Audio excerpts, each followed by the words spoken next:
Gerardo, I want to see this story ready for tomorrow at 12 a.m. This phrase is what made my summer in 2016 be one of the best summers of my life. I was 14 years old and ready to start my high school year. I didn't know yet, but I was going to have a big impact in someone in that year.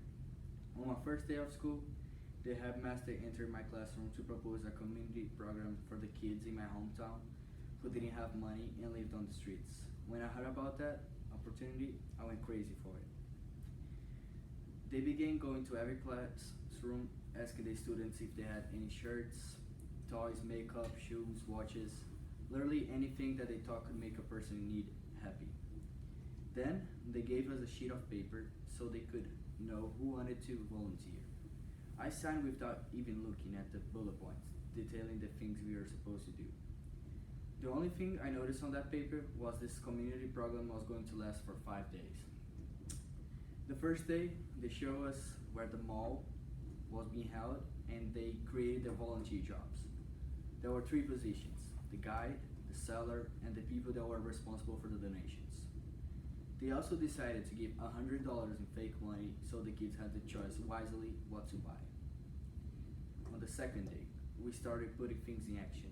The sellers assigned who was going to be in which store, and I was designed to be in the toy store.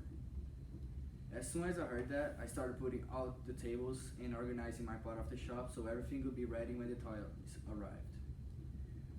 On the third and fourth day, they started bringing the donations. We were in shock. We had so many toys that many of us had to reorganize our shops.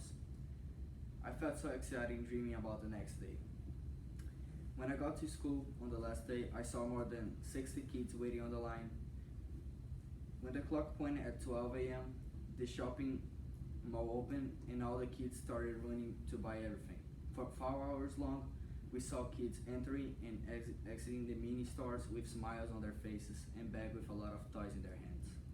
Surprisingly, I was the only one to sell everything in my store. Not even the broken toys were there anymore. All of us volunteers were dead tired, but with victorious smiles on our faces. When this finally was over, I could see the happiness on the children's faces. Some were already playing with their toys, but the best part was to see the mothers crying, thanking everyone and hugging the volunteers like there was no tomorrow. In that moment, I saw how a family is the most important thing in life. Families are the only ones who we are sure will help us at any time. Lastly, I achieved my goal of helping others while expecting nothing in return. When you do something expecting retribution, the whole point of doing it is in vain. What I did get was the joy of seeing the smile of the children's faces and gratitude of their families.